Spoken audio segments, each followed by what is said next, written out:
Thank you very much for the invitation to come to this great place, and it's been really enjoying the meeting. So I'm going to talk about the role of hematopoietic stem cell transplantation in newly diagnosed and relapsed multiple myeloma. So first question, which many of us who do stem cell transplants ask, that why transplant in the era of novel therapy, such effective therapy? So these are some of the answers, that it's safe. So far, highest CR rates before the advent of novel agents, and as Dr. Orlowski showed, that even with novel agent combinations, the CR rates actually improve after an autologous stem cell transplantation. There are mature data about the durability of response with autologous stem cell transplantation.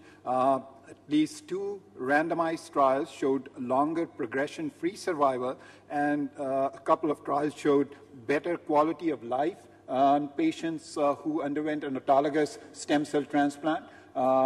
And it still improves outcome in terms of response rates and progression-free survival when combined with novel agents. And then this thing is more relevant to MD Anderson, that we looked at the cost, although it's not, it's open to criticism, but at least 6 cycles of treatment versus an autologous stem cell transplant, 6 cycles with a 3-drug combination at comparable costs. And again, there have been some very elegant slides on risk stratification. So in addition to the staging system and a number of other evolving risk stratification schemes, cytogenetics or FISH studies, of course, play an important role in determining the outcome. And based on a number of studies, about 25% of myeloma patients would be considered high risk based on conventional cytogenetics, where deletion 13 or 13q, translocation 415, 14, 16, and deletion 17p. And on FISH studies, again, translocation 414 with FISH abnormalities, especially involving the FGFR3 with immunoglobulin heavy chain gene, as well as translocation 14, 16, and p53 deletion are important high-risk cytogenetic abnormalities and FISH abnormalities. All others, including translocation 11, 14, would be considered standard risk based on the information that we have. So this actually is a chart from a review article that was published in New England Journal of Medicine this week, authored by Dr. Palumbo and Dr. Anderson. And you can use this schema that patients with newly diagnosed multiple myeloma, if they are transplant eligible, and then they go on to induction treatment. And we obviously had a comprehensive review of various induction options, either 3-drug induction regimens or 2-drug induction regimens, followed by an autologous stem cell transplant, and then maintenance with one of the immune modulatory agents until progression or drug intolerance. So coming to the first part of my presentation, which is conventional treatment versus single autologous stem cell transplant. So this issue was supposed to be settled in 1990s, but again, with the availability of newer and very effective agents, this question still is probably coming up again, and I will refer to one of the clinical trials which will be addressing this issue in the near future. So first, why high-dose therapy in stem cell transplant? So high-dose melphalan without autologous stem cell transplant was first reported in 1983 by Dr. McElwain and colleagues. It was published in Lancet from Royal Marsden Hospital. The first high-dose therapy with autologous stem cell rescue was reported actually from MD Anderson by Dr. Barlogi and colleagues in 1986. And has been the most effective way of achieving a complete remission, which is the major surrogate for longer survival for a long period of time. So I will just refer to some of the randomized clinical trials that looked at the comparison of high-dose therapy and autologous stem cell transplant with conventional chemotherapies.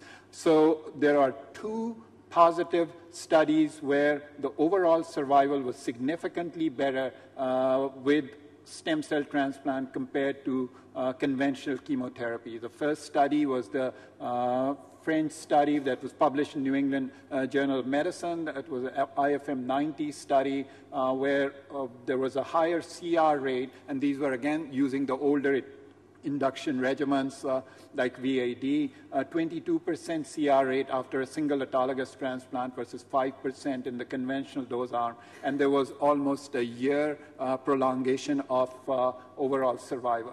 And then the second positive study randomized trial was the Medical Research Council trial that was also published in New England Journal of Medicine. Again, using the older induction regimens, 400 patients were treated, and it also showed prolongation on overall survival. There were two other studies that compared conventional treatment with single autologous stem cell transplant that did not show an improvement in overall survival. But in this study, only patients who responded to conventional treatment or induction treatment went on to receive the transplant. And in the other study, only patients who were 55 to 65 were included. So these were basically the overall survival curves from the two studies that showed improvement in overall survival. The one to the left is the IFM 90 study that was published in New England Journal of Medicine, and the second one is the MRC study that was also published in New England Journal of Medicine about 7 years later. So based on these so after that, what about the role of autologous stem cell transplant with bortezomib or lenalidomide-based combination? So Dr. Orlowski shows the updated results of both these studies. This was the French study, which was first presented at the American Society of Hematology meeting a couple of years ago, and they have updated the results in various international meetings, but 482 patients were enrolled. Were divided into 4 arms. Induction treatment was bortezomib plus dexamethasone with or without 2 cycles of consolidation with DCEP regimen, which was dexamethasone, platinum, etoposide, and cyclophosphamide, versus VAD, again, plus minus 2 cycles of DCEP. The post-induction CR rate was 15% versus about 6%, and the post 1 or 2 autologous transplant CR rate with 35 versus 18%. And there was a suggestion that a median progression-free survival was longer in the bortezomib arms, again showing that bortezomib in induction regimen improved not just the response rate and CR rate, but that improvement is also seen post-autologous transplant. And the second study is the Italian study, which again randomized 480 patients to 2 arms, VTD versus thalidomide and dexamethasone. And again, post-induction CR rate was 31% versus 11%. And patients went on to receive tandem autologous transplant followed by consolidation with 2 cycles of the same induction or the same regimen that they received for induction. And again, as Dr. Orlowski showed, that after the transplant, there were almost 70% CR rate in the patients who were randomized to the VTD arm. So the summary of conventional chemotherapy versus single autologous transplant, that there are overall survival benefits seen in at least 2 large randomized trials. There were some criticisms from the transplanters, of course, on the studies that failed to show a benefit of autologous stem cell transplant, that it was used in patients who had responsive disease only. Some of the preparative regimens used were suboptimal in the sense melphalan or TBI was used, or a lower dose of melphalan with busulfan was used rather than 200 milligram per meter square of melphalan, which is considered the most effective regimen. And even the use of novel agents, although it has significantly improved the response rate, is not curative, and randomized trials incorporating the novel agents as induction or consolidation are showing significant improvement in outcome after stem cell transplant. So according to the National Comprehensive Cancer Network, latest guidelines, single autologous transplant after induction treatment, it's still a category 1 recommendation. However, even after a single autologous transplant, an improvement in response rate, most or almost all myeloma patients eventually relapse. So another question that comes up before I go further is the timing of autologous transplant. Should that be done immediately after induction treatment, or should patients wait until relapse disease? So we have at least one phase 3 clinical trial that looked at that question, whether to go to an early stem cell transplant or do the stem cell collection and harvest and hold until the time of relapse. So the one study, which was a French myeloma autograft group study that was updated in 2005, showed that there was no significant difference in overall survival between early versus late transplant. However, the event-free survival was longer, 39 versus 13 months in patients who received upfront autologous transplant. The quality of life was also better in patients who received upfront transplant because of freedom from continuing treatment. There was another retrospective analysis that showed that there was a decreased incidence of treatment-related myelodysplastic syndrome in patients who went on to receive an early autologous transplant. So again, based on NCCN guidelines, upfront autologous transplant after induction treatment is a category 1 recommendation. This is basically the overall survival curve from the French myeloma autograft study, showing no significant difference in overall survival between early versus late autologous stem cell transplant. So since all patients relapse, what else can be done to improve the outcome, at least from the transplant standpoint? So one is tandem autologous transplant. Another approach that has been used is autologous followed by a reduced intensity allogenic transplant, maintenance therapy, and Dr. Hussain is going to elaborate on that, post-transplant consolidation using the same regimen that is used for induction treatment, and then some of the other approaches that have not been looked at randomized trials or but are still being explored are a modification of the preparative regimens. Purging of myeloma cells is an attractive option, although so far the results have not been encouraging, and the use of immunotherapies to treat myeloma. So first I would briefly go over the so the rationale is that single high-dose melphalan results in higher CR rate and longer overall survival. So can intensifying the treatment to tandem autologous transplant within 6 months of the first transplant offer better disease control. So again, we have some randomized trials to look at, but of these 4 trials that I have outlined here, actually 2 are truly randomized studies, and one of them, the IFM94, is the only study that may be considered positive, which showed improvement in overall survival with tandem autologous transplant when compared to a single autologous transplant. So about 400 patients were treated. The CR plus VGPR rate in tandem transplant was 50% versus 42% in single transplant, and both median progression-free survival and overall survival were significantly longer in the tandem autologous arms. This study was never published as a full paper unless I missed it. And in this study, the 2 transplants were done, but the total dose of melphalan after 2 treatments were 140 per meter square. So again, much lower than what you would use in a single transplant. But the second study that was randomized was the Italian study that was published in Journal of Clinical Oncology a few years ago, comparing single versus double transplant, and more than 300 patients were randomized. Again, there was better complete response rate in the tandem arm and also longer event-free survival, but there was no significant difference in the overall survival between the single and tandem autologous arms. Just like the IFM study, and I'll allude to in the next slide, when they looked at patients who failed to achieve a very good partial response after the first autologous transplant, they saw a survival benefit in those patients with tandem autologous transplant. So this is from the IFM trial, when they looked at patients who achieved a very good partial response after the first transplant.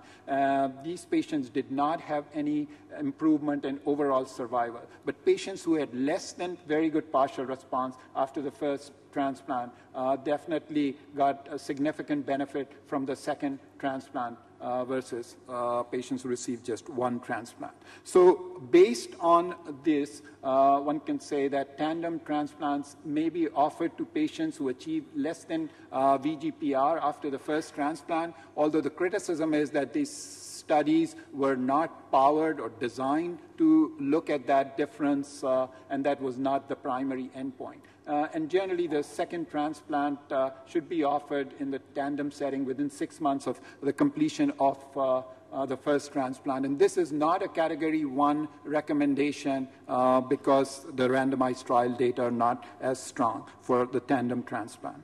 So currently in the US, this stem cell transplant clinical trials network is currently conducting this trial, and we are participating. It's a 3-arm study, and basically it's a single transplant versus double transplant versus a single transplant followed by 4 cycles of consolidation. All these patients receive induction treatment with Velcade, lenalidomide, and dexamethasone, followed by transplants, and then tandem transplant, 4 more cycles of consolidation, or going straight to maintenance. And patients in all 3 arms will be receiving maintenance with lenalidomide for 3 years. Again, trying to answer the question of the role of tandem transplant versus transplant plus consolidation, and also studying the role of maintenance treatment.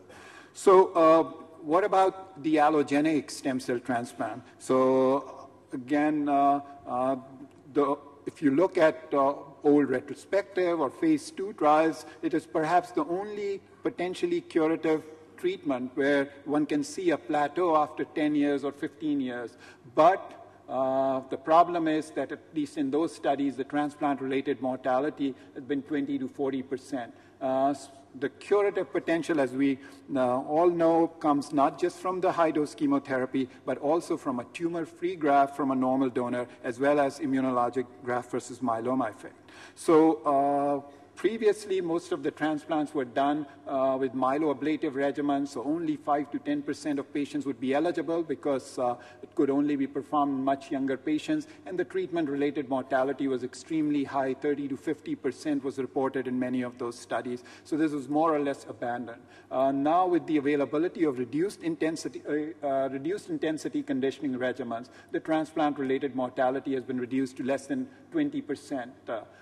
Chronic graft versus host disease remains a problem, and the best outcomes are seen in patients who were transplanted in remission with responsive disease. So this led to several clinical trials to evaluate the role of reduced intensity allogeneic transplant in the setting of minimal residual disease after an autologous transplant. So I'll summarize some of those studies. This was a French trial. It was not truly a randomized trial. They had 2 simultaneous studies going, one looking at the tandem autologous transplant and the other autologous followed by allogeneic transplant in patients who had sibling donors. And they only transplanted patients who had high-risk disease, defined as deletion 13, and ISS stage 3, who received autologous followed by allogeneic transplant. And in these studies, as you can see, that there was higher transplant-related mortality in the auto-allo arm, and at least in these high-risk patients, as defined in this study, there was actually lower CR rate in the auto-allo arm. There was no significant improvement, if anything, a little worse, event-free and overall survival, although it was not significant. So this was the study that was published. But then the only positive study of auto mini-allo followed by or compared compared to tandem autologous transplant is this Italian study that was published in New England Journal of Medicine in 2007. About 162 patients were randomized. 104 of them actually went on to receive the transplant. And the randomization was that patients who had a sibling donor, matched sibling donor, went on to receive an allograft after the first autologous, and patients without the sibling donor received tandem autologous transplant. Again, higher transplant-related mortality as expected in the auto-allo arm, but CR rates were higher, and both event-free and overall survival were significantly longer in patients who had auto-mini-allo. But this was followed by a number of other studies that did not show the benefit. The Spanish study, again, similar randomization scheme, again, better complete response rate after auto-allo, but it did not translate into superior overall survival. And then the BMT-CTN trial that we talked about, which looked at all patients, which was 436 in the autologous and 189 in the auto-allo arm. And these were standard risk patients who did not have deletion 13 or ISS stage 3 disease. And as you can see, again, higher transplant-related mortality, which was 12.8%. Now, the CR rate was about the same, and there was no significant difference in event-free or overall survival. And the same similar results, although numbers were a little different in the high-risk group, where again the transplant-related mortality was now higher, up to 20%, and no significant difference in the CR rate or 3-year event-free or overall survival. So based on these, the recommendations one can make based on these randomized trial data that not advised for patients with newly diagnosed myeloma outside of a clinical trial, even in high-risk patients, because intuitively we would think that we can help these patients, younger patients or patients with high-risk cytogenetic abnormalities, but outside of a clinical trial, we do not have evidence for that. So I would skip the maintenance treatment, and I would let Dr. Hussain address the maintenance treatment. These are some of the approaches that we are exploring at MD Anderson on the transplant side. So with University of Pennsylvania, we are going to be using an idiotype vaccine made from the patient's myeloma M protein, followed by the vaccine-primed activated T lymphocytes based on the evidence both preclinical as well as some preliminary clinical evidence using the vaccine as well as primed T lymphocytes. And also Dr. Paul and my colleague Nina Shah are working on developing an NK cell-based study for immunotherapy in myeloma patients, and they have some encouraging preliminary data. There are some preclinical purging studies, and there are preparative regimens that we are trying to explore. I would briefly touch the treatment of relapsed diseases and the role of transplant in relapsed myeloma. So again, as we've seen, and we will see a lot of salvage conventional treatment options for relapsed myeloma, but there have been studies to look at the role of salvage autologous transplant as well as allogeneic transplants in patients who have relapsed myeloma. So the role of salvage autologous transplant, that patients with adequate performance status, younger age, and responsive disease may benefit from a salvage autologous transplant at relapse. That's the rationale. And especially patients who had a long remission duration, generally more than a year after the first auto, are more likely to benefit from a salvage transplant. This has been associated with a progression-free survival of more than a year in selected patients, and availability of newer effective agents actually may increase the number of patients who would come for a second autologous transplants who have where we have harvested the cells already.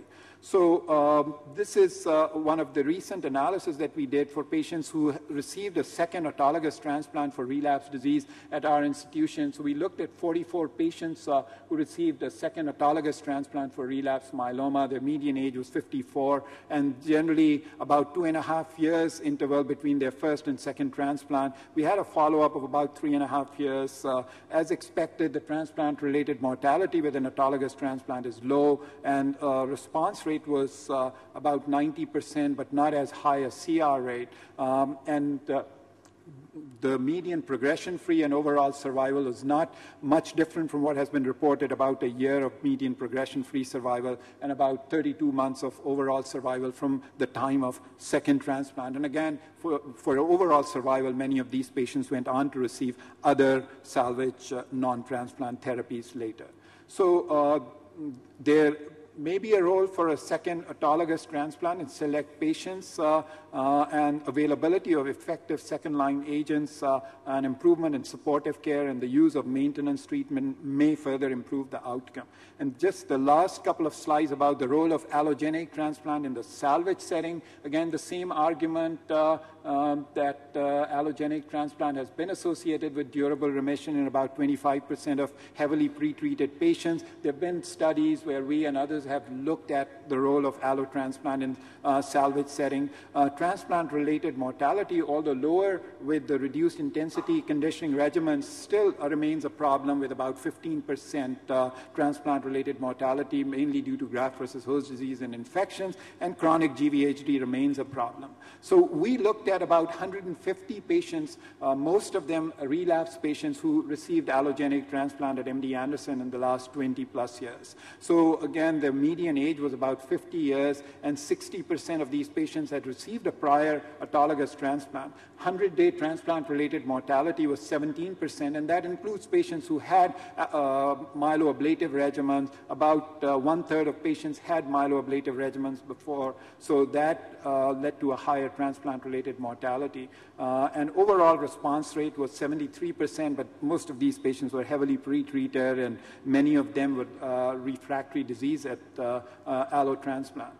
So again, in this high risk, heavily pretreated group, not the greatest results, 5-year progression-free survival, and we have a long enough follow-up in these patients of 15%, and 5-year overall survival was about 21%, and at last follow-up about 40 patients were alive, and 28 patients were alive and in remission. And there were patients who were 14 years out or longer and were in remission after allogenic transplant, but then that has been reported by others that there is that select group that can achieve durable remission even after standard treatment.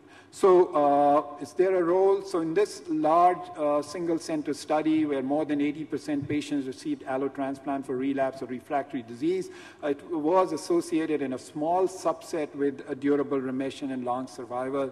Patients receiving the reduced intensity regimen, which were essentially patients who were transplanted approximately after the year 2000, had significantly lower transplant-related mortality, and patients with high-risk disease still had worse outcome if they had deletion 13 or 17p any time prior to transplant. So we are again exploring approaches in allogenic setting, and with that I conclude my presentation. These are all my colleagues who made all this work possible, both from my department as well as our colleagues from the Department of Lymphoma and Myeloma, who continue to refer a lot of patients for transplant, and all those agencies and institutions that have supported our program and research. So thank you very much for your attention. qazilbash, thank you for the nice summary. While we're waiting for a question from the floor, I'd like to ask a very basic question.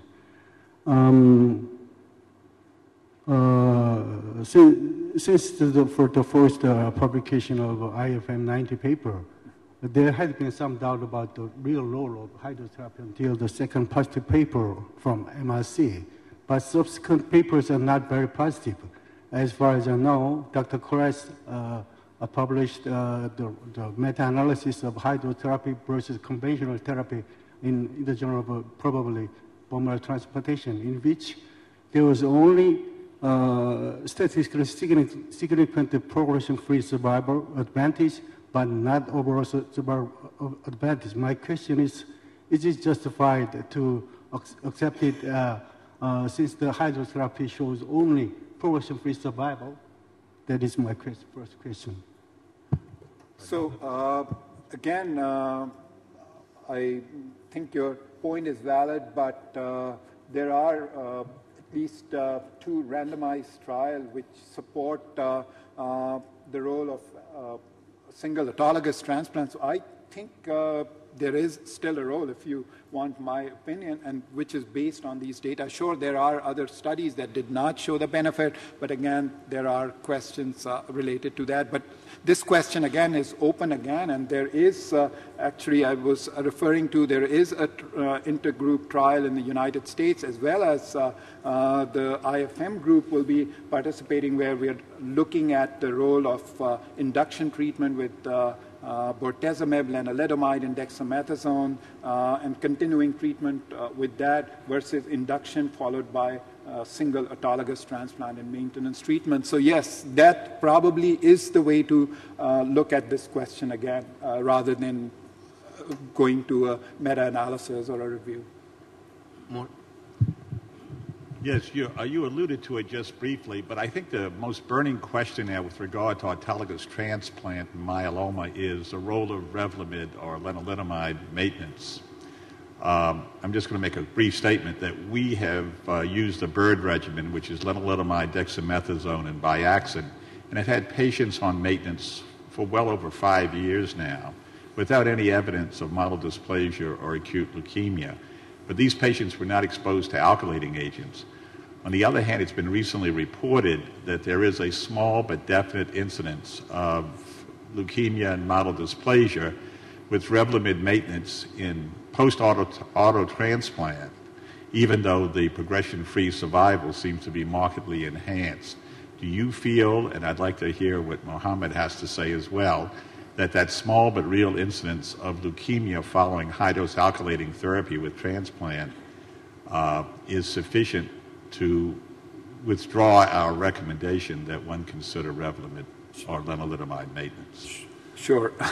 So, yeah, great question. So, as you are well aware that there is this debate, and this is based on the results of the maintenance, the French IFM study maintenance data with lenalidomide, as well as the CALGB maintenance study, which both showed about 4 to 5% increase in second malignancies in patients who received lenalidomide. And interestingly, it was not just the expected second malignancy, which was myelodysplastic syndrome or treatment-related AML. They also reported ALL or even Hodgkin's disease and non-Hodgkin's lymphoma. So based on that, the IFM has decided to stop the maintenance treatment in those patients who had about 2 years of treatment.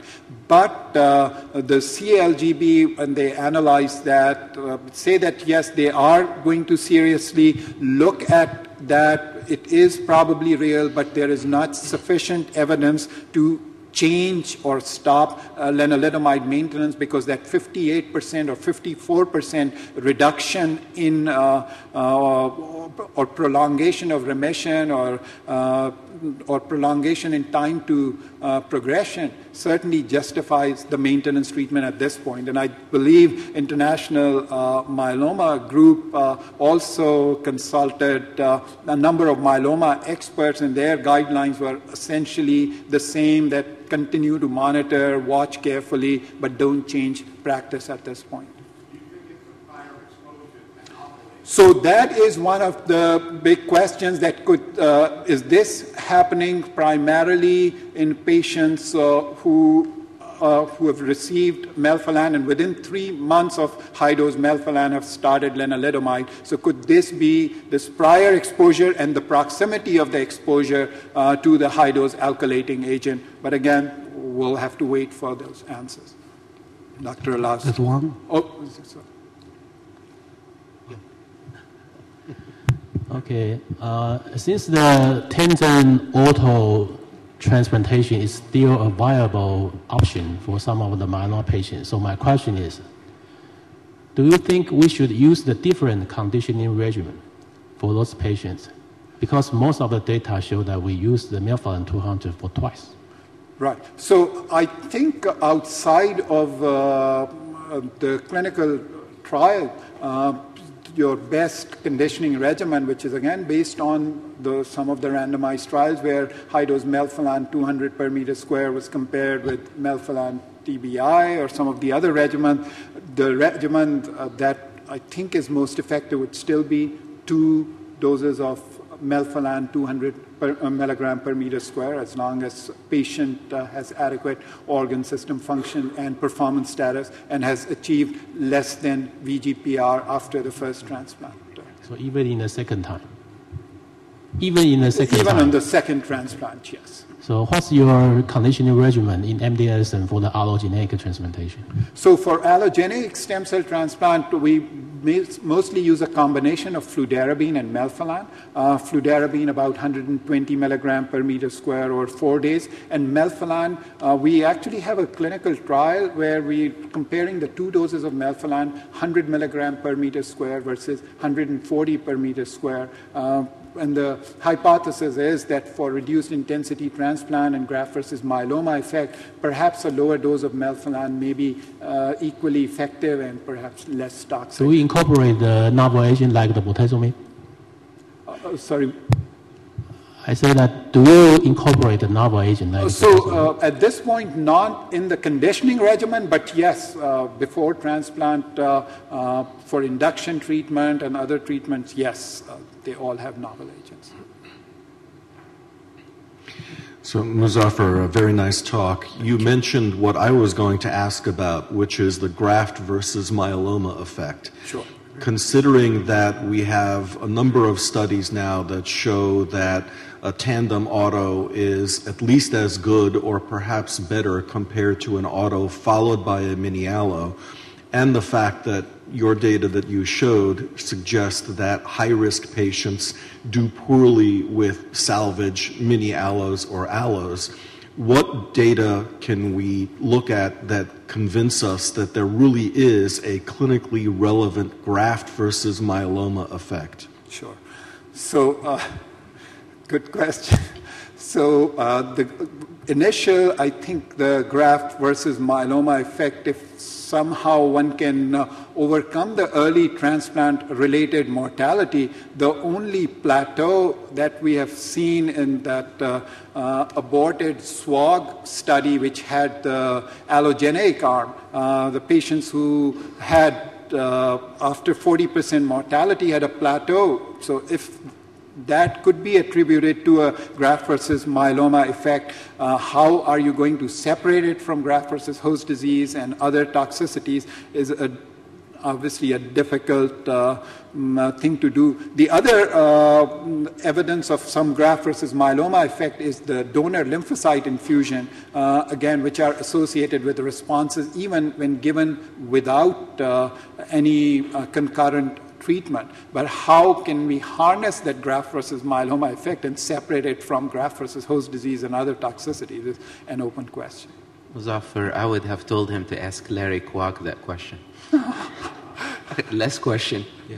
I want to know, after using a novel agent in induction regime, patient achieves stringent CR, should we still transplant this patient? Sure. So some people would argue that since the goal of high-dose therapy is to achieve a CR, and there are people who believe that since you've already achieved your objective, you do not have to do an autologous stem cell transplant. But again, you don't have any randomized trial to basically answer that question, that patients who have a stringent CR, and we know that if you do more sensitive assays, you may still find residual disease. Can you further improve the depth of response in these patients and further improve the outcome? So again, that's a question, but if one does not want to do an autologous transplant, it would be a reasonable approach.